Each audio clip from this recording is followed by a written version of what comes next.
Historia 1, el último pasillo. La primera señal fue el silencio. No un silencio normal, sino uno que parecía absorber hasta los pensamientos. Clara lo notó al entrar al edificio administrativo de la universidad, un sitio que había cruzado docenas de veces, pero esa noche todo sonaba diferente. No había eco. No había vibración. Solo ausencia. Había regresado porque olvidó su portafolio con documentos importantes para su beca. Eran casi las 11 y la guardia nocturna estaba por cerrar. Le dieron 15 minutos para entrar y salir. Clara avanzó por el vestíbulo iluminado por luces frías, mientras el sonido de sus pasos parecía truncarse a medio camino, como si el aire succionara cada ruido. Al fondo del edificio empezaba el pasillo de oficinas. Siempre había sido largo, pero esa noche parecía más profundo. Las luces disminuían gradualmente su intensidad, como si estuvieran midiendo su respiración. Clara avanzó con firmeza. Faltaban solo unos metros para llegar al cubículo donde había dejado el portafolio. La segunda señal llegó cuando intentó desbloquear la puerta. El pomo estaba tibio. No como si lo hubiera tocado alguien recientemente, sino como si hubiera pulso. Clara lo soltó de inmediato y dio un paso atrás. Se dijo que solo era su imaginación. Sacó su identificación y abrió. Todo estaba como lo había dejado, excepto que su portafolio no estaba en el escritorio. Estaba más adentro, casi en la sombra, como si alguien lo hubiera colocado allí deliberadamente. Clara lo tomó sin pensarlo y al girarse escuchó algo que sí rompió el silencio. Un roce. Algo similar a tela arrastrándose muy lentamente sobre el piso. No era cerca, pero tampoco lejos. Provenía del pasillo. Apagó la luz del cubículo para no delatar su presencia y se asomó por la puerta entreabierta. El pasillo estaba vacío, pero había un cambio sutil. Las luces del fondo ahora estaban apagadas por completo. Una oscuridad absoluta que no debía estar ahí, porque las luces eran automáticas. Siempre permanecían encendidas. El roce volvió. Más fuerte. Más definido. No era tela. Era piel. Clara sintió que las palmas se le humedecían. Sabía que debía caminar hacia la salida, no correr, porque el silencio amplificaba cada movimiento. Dio un paso. Luego otro. El roce se detuvo. La respiración de Clara se cortó. Entonces, la luz más cercana al final del pasillo parpadeó 2 veces y se apagó. Como una advertencia. Clara aceleró el paso. El aire empezó a cambiar. Se sentía pesado. Cargado. Como si algo enorme inhalara cada molécula del pasillo. Sus oídos zumbaban. Su visión se estrechaba. A mitad del trayecto vio algo en el piso. Marcas. Hileras de líneas delgadas, irregulares, que rasgaban el plástico del suelo. No estaban antes. No podían estar antes. El roce se escuchó de nuevo, esta vez dando la impresión clara de arrastre. Pero no era un arrastre lento. Era un avance decidido, directo hacia ella. Clara corrió. El edificio entero pareció activarse. Las luces se apagaban en secuencia detrás de ella, no por fallas eléctricas sino como si algo las fuese apagando al pasar bajo ellas. El sonido de arrastre creció, ahora mezclado con un ritmo húmedo. Clara no quería mirar atrás, pero su mente lo dibujaba igual. Algo que avanzaba con manos o extremidades largas, que raspaban y succionaban el piso. Faltaban solo unos metros para el vestíbulo. La guardia debía estar ahí. Clara sintió el corazón martillándole. Ya veía la puerta de salida. Ya estaba a salvo. Pero al llegar al vestíbulo, lo encontró vacío. La luz del exterior no entraba. La puerta estaba abierta, pero era una apertura negra. Una figura de pie bloqueaba toda luz, perfectamente inmóvil frente a la salida. Clara frenó de golpe. La figura no tenía forma definida, pero sí contorno. Alto. Delgado. Quieto. El sonido del arrastre volvió a escucharse detrás de ella, ahora muy cerca. Demasiado cerca. Clara entendió algo rápido y simple. No importaba hacia dónde corriera. El edificio estaba sellado por algo que no quería que eligiera salida. La figura de la puerta inclinó levemente la cabeza, como si la estudiara. En ese gesto microscópico Clara sintió una presión en la mente, como si una mano invisible abriera sus pensamientos y los revisara uno por uno. La figura parecía buscar algo dentro de ella. El arrastre detrás de Clara se detuvo. La figura de la puerta dio un paso atrás, como dejando espacio para que ella cruzara hacia la oscuridad exterior. La señal era clara. Quería que saliera. Clara retrocedió. No iba a cruzar ese vacío. Fue entonces cuando una mano fría, demasiado larga, se cerró sobre su tobillo desde el piso detrás de ella. Su grito quedó atrapado en el silencio del edificio. La figura en la puerta se deshizo como humo, dejando ver la calle iluminada. Clara intentó agarrarse de algo, pero el pasillo se deformaba visualmente, doblándose como si estuviera vivo. La mano tiró de ella con una fuerza imposible. La arrastró hacia la oscuridad del pasillo que ya no tenía final. La puerta principal se cerró sola. Las luces del vestíbulo parpadearon una vez y se apagaron. El edificio recuperó su silencio. Pero ahora tenía un nuevo sonido. Un arrastre lento, circular, como si alguien más estuviera siendo movido dentro de sus pasillos. Historia 2, el eco que no era mío. Mateo trabajaba como archivista nocturno en un pequeño centro cultural del municipio. El edificio era viejo, con pasillos estrechos y muros tan gruesos que el sonido siempre llegaba con un retardo mínimo. Él lo conocía bien. Sabía exactamente cómo rebotaba su eco en cada sala, por eso la primera señal le pareció tan simple que casi la ignoró. A las 22:14, mientras caminaba hacia el depósito principal, escuchó su propio paso, 2 veces. No en eco. No en retardo.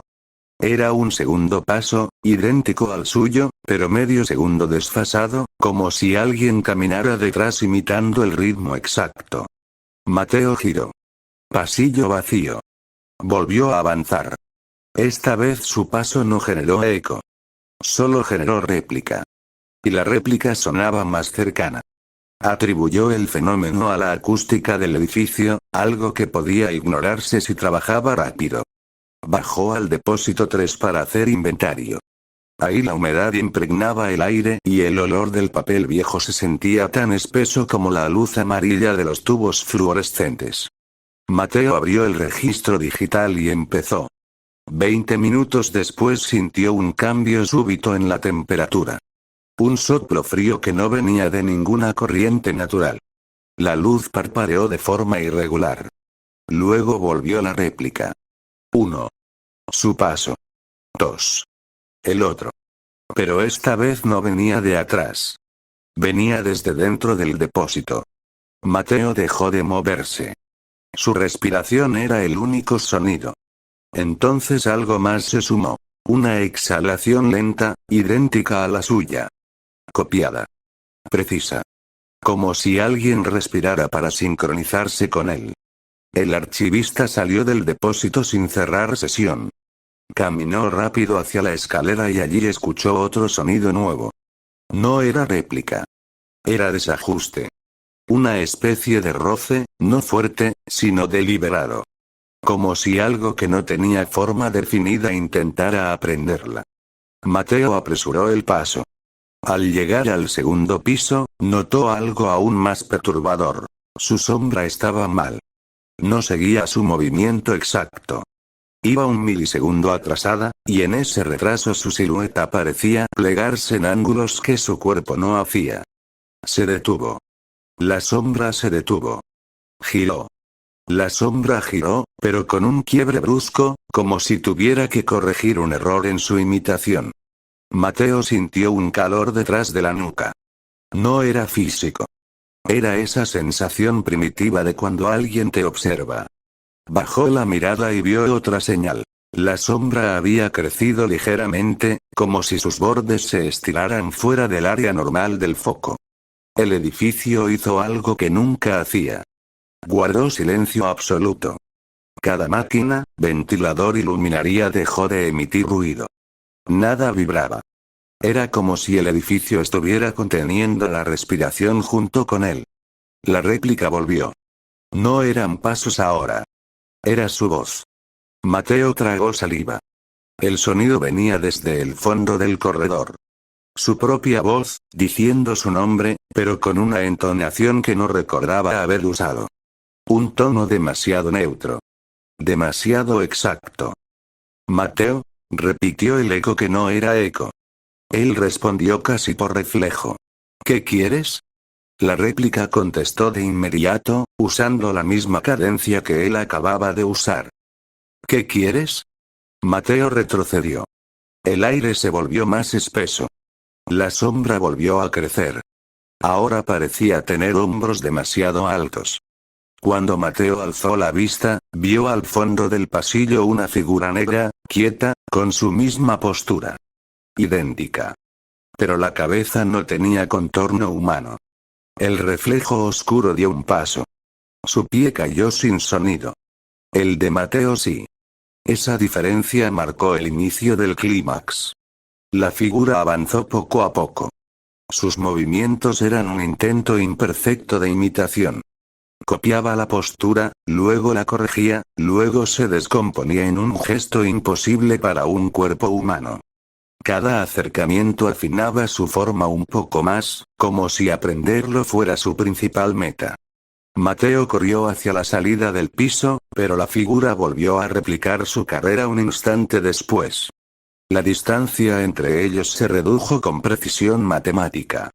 El archivista bajó las escaleras de 2 en 2, y en cada escalón escuchó la réplica caer exactamente igual, pero sin la vibración natural que produce un cuerpo con peso. Llegó al vestíbulo. La puerta estaba abierta. Afuera había gente en la plaza. Luces. Autos. Todo normal. Mateo salió sin pensarlo, con el corazón reventándole el pecho. Dio 3 pasos hacia la calle. Y allí escuchó algo que no debía existir fuera del edificio. Su réplica. Detrás de él. Idéntica. Mateo giró con un temblor involuntario. La figura estaba a 1 metro de la puerta. La luz de la calle la reveló parcialmente y eso fue peor. No tenía rostro. Solo una superficie lisa que temblaba como agua negra. Pero al verlo de frente, imitó la forma de su cabeza, sus hombros, su postura, como un espejo deformado que intentaba corregirse a sí mismo. La figura alzó la mano. Mateo alzó la suya por miedo. La figura la copió con un desfase mínimo. No había hostilidad en el movimiento. Había estudio. Interés. Una búsqueda exacta de equivalencia. Mateo retrocedió hacia la plaza. La figura no salió del umbral. Se quedó justo en la frontera del edificio, como si el exterior fuera incompatible con ella. Su sombra se alargó hasta casi tocarlo, pero se detuvo justo antes. Entonces la figura habló. Usé la voz de Mateo, pero afinada, corregida, afinada otra vez. Aún no eres exacto. Después, retrocedió lentamente hacia el interior y la puerta se cerró sola con un golpe seco. Mateo corrió a la plaza sin mirar atrás. Pero desde esa noche, al caminar por cualquier pasillo, aunque esté acompañado, escucha un segundo paso detrás del suyo. Y ese paso siempre está intentando sincronizarse. Historia final, el cuarto que no registraba ruido. El hospital comunitario tenía un ala vieja cerrada al público. No era peligrosa ni estaba en remodelación. Simplemente había sido olvidada entre trámites, presupuestos y negligencia. Sin embargo, cada cierto tiempo, la administración enviaba a un interno a revisar que no hubiera filtraciones ni daños estructurales. Esa noche le tocó a Lucía. Era su primer mes como residente. No tenía miedo, pero sí respeto. Los pasillos de esa ala eran estrechos y las luces eran demasiado blancas, casi quirúrgicas, como si el tiempo no hubiera pasado ahí. Desde el primer paso percibió algo extraño.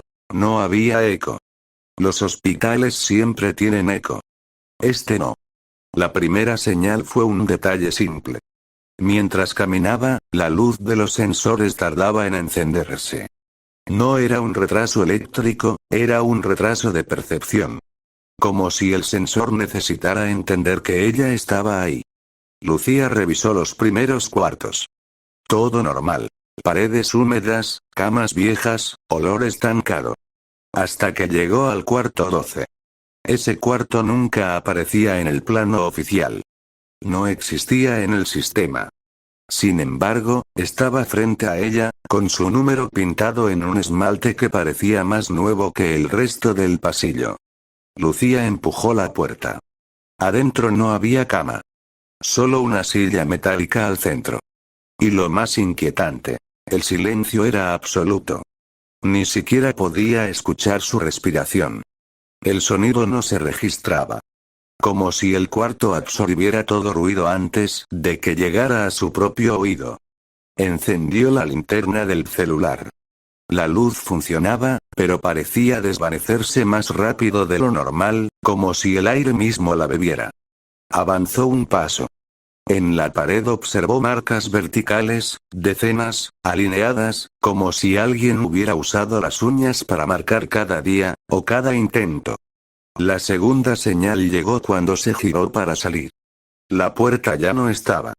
No había marco. No había separación en la pared. Solo un muro liso, perfecto, blanco. Lucía respiró hondo, tratando de no entrar en pánico. Sacó el celular. No había señal. Grabó un audio para dejar constancia del evento. Lo reprodujo para verificar. Silencio. No era que el micrófono fallara. El cuarto anulaba cualquier sonido producido dentro. Lucía golpeó las paredes. Ni un solo eco. Ni vibración. Nada. El aire empezaba a sentirse pesado. Como si el lugar no quisiera que se moviera. En el piso vio algo que antes no estaba. Huellas. No eran recientes, pero tampoco viejas. Pequeñas, como de una niña. Entraban al centro del cuarto, pero no regresaban a ninguna puerta. De pronto, la temperatura bajó de forma brusca. No vio nada. Pero sintió algo moverse rápido detrás de ella, como una ráfaga. Al voltear, notó que la silla ya no estaba al centro. Estaba pegada a la pared. En una esquina.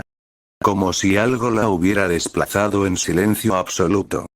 Lucía empezó a caminar en círculos buscando irregularidades en el muro. Cada vez que parpadeaba, algo cambiaba. Pequeños cambios, pero constantes. El ángulo de la silla. La posición de las marcas en el muro. La ubicación de sus propias huellas en el piso. El cuarto no era estático. Se estaba reajustando. Lucía sintió un tirón suave en su cabello. Giró bruscamente. Nada.